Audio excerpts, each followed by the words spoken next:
Sorry, I miss her so much. So my whole life, people have told me that I should either be a therapist or a lawyer, and I've never gone down either of those routes. But it's very interesting because I've always been somebody that asks questions. Like I ask why things happen, why things work the way that they do. I've always been really good at putting stuff together without directions or like for example, today I was driving and somebody stopped in a turn lane and stopped like a foot or two above where you're supposed to stop. And I'm like thinking to myself, this light is never going to change if the light doesn't know that there's a car there. And I'm thinking, it's okay. I'll pull up so I'm on the sensor so the light knows to change. And I'm like, maybe people don't think how things work. People are always in a rush to go nowhere. But regardless, the lesson that I took from it, like, I don't know, it sounds so simple, but maybe people don't sit and think, hey, how does the light cycle work? Maybe they don't know that there's sensors on the ground. And it got me thinking how sometimes people just go through life without ever wondering or worrying about how things work or being considerate of other people. And since getting sober, it's like that was the catalyst for me to start thinking about other people for the first time and to really see the world in a different way. And I'm sure a lot of people in recovery can relate because once you start healing and you start questioning things and you really start learning about yourself, it's like you have a whole new lens that you're looking at life through. And I remember first going to AA and feeling like it was a whole different world. I mean, the amount of love and support in those rooms, no matter what background you have, where you came from, what your situation is, like there's no judgment. And it's like that was the first time that I could really understand that there are people in this world that do think the way that I do and that support each other.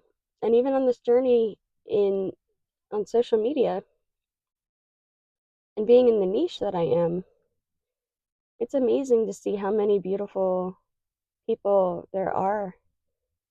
And for the first time, I'm not afraid to be my authentic self because I know that I'm being me. I'm not faking it. I'm not hiding. I'm not trying to be somebody I'm not. And I've always been somebody that really likes to help people. And there's been times where I could see the pattern throughout my whole life, whether it was with relationships or friendships or even family members. I would try to think that I could fix people, and I can't. That's why I never wanted to be a therapist because I didn't want the whole responsibility to feel like it was on me. And I'm even worried about like having kids because everything that they learn in life, you're responsible for. And that is a scary thought. So I'm just glad that I'm able to get myself right in my head and be able to perceive the world that the way that I do. So when the time does come and I have kids, I can break generational curses because I can show them how I see the world. And I don't have to let any of my triggers or my inner demons or anything affect them. And I think that's going to be a beautiful journey when the time does come. But I think I've just been through a lot of drama and things that kind of tainted that desire to want to try and help and fix people. And I know now that I can't fix people. People change when they want to. And even in sobriety, people don't get sober until they want to. So I don't feel like for me being in a position of even working in a recovery center or anything, I don't want to be around that constant new sobriety energy because I feel like it would just make me feel like I'm responsible for taking care of people. And I would take it very personally if people were to relapse or hurt themselves or, I have such a passion and desire to want to help people, but I don't want it to feel like it's like all my responsibility, if that makes sense. So making these videos is kind of like a compromise for me. If people are actually interested and want to watch them, I hope it helps heal and inspire others, but I don't feel like it's fully like my responsibility. I want to tell you about a friend that I met in rehab, and when we were in rehab and getting sober, we really connected, like on a deep level. Like I was close with a lot of the people in there, but me and the specific person just really hit it off. And I really took her under my wing because for me, when I went to rehab, it was like, okay, we're sober. This is what we're doing now. And for a lot of people, that's not the case. They have many different reasons of why they go to rehab and they get sober or they relapse or they don't. But for me, it was like, oh, okay, this is the way of living now. This is what's going to happen. Like, we're all sober now. We're all fixed. And so when I got out of rehab and I moved into sober living, she got out a few days after me. I gave her my phone number. I had her move into the sober living house with me so I could, you know, protect her, I guess.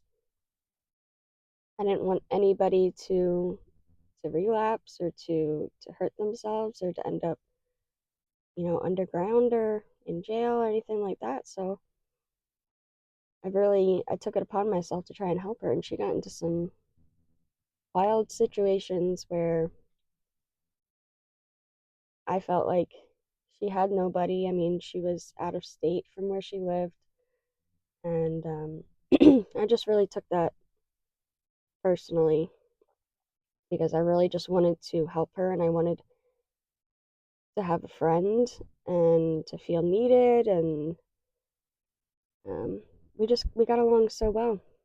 And I ended up moving out of the sober living house. She ended up in a relationship with somebody and moved on with her life, and I moved on with mine, and that's when I got laid off and had my own apartment and went through some really difficult emotional times. And me and her kind of lost contact. And I was trying to grow and trying to create my sober life, and I didn't want to be around that new sobriety energy anymore. And COVID hit, so I wasn't going to meetings. I was basically having to do things on my own. I mean, I attended meetings online. I have a really good couple, support groups on Facebook and whatnot, but I just started to focus on my life and moving on with life and learning how to do life sober. And she ended up, after 3 years of sobriety, going back out just one time, and she passed away. And I took that very hard. And just think about her every day. And I wish I did more for her. I wish I didn't lose contact with her. But sorry, I miss her so much. um, but I think that really sealed the deal for me, where like I didn't want to be that person for somebody else again because I was still trying to figure myself out. And I have a lot of regrets for not staying in contact with her and feeling like I should have done more. Maybe if I was there, I could have, you know, convinced her not to go back out. Or it just sucks when you're not in contact with somebody for a couple months and then that happens and you don't know what to do. But I visited a medium about within a year after she passed away, and what the medium told me was that how the way she saw me was that I was like a lighthouse and a siren that would go off if I picked up on any abnormal activity or any lies or anything like that. And I've always been really good at listening to my intuition and picking up on behavioral changes, and even through text messages, I can pick up on that. So she didn't want to reach out because she knew that I would call her out on it, like I always did. Whenever she was in trouble, I was always there to kind of be the voice of reason. And that bothers some people when they're not ready to heal and they're not ready to get sober or to make changes in their life. Nothing you say or do is going to change that. For me, I just think that, at least right now, the path that is calling me is just to be my authentic self online and to hope that, people come across these videos and it really truly helps them. That is my only desire and passion with doing this social media journey. But yeah, has anybody else been told that they should be a therapist or something like that, but then, you don't want to feel fully responsible? Has anybody else had these feelings or gone through this? Let me know in the comments. And if anybody has ever lost somebody to addiction, my heart and my prayers are with you. It's not easy. Whether it's a friend, family member, somebody you just met, really takes a toll on your heart. But every day I think of her, and I think that keeps me going because I don't want to do that to anybody else. It's just not worth it. I could go back out one night and be gone, but I'm still here. I have a purpose. I have a reason to be here, and as far as I can see right now, that's doing this. So I hope this helps. Remember to always stay kind to yourself. I love you, and I'm so proud of you. And I'll see you in the next one.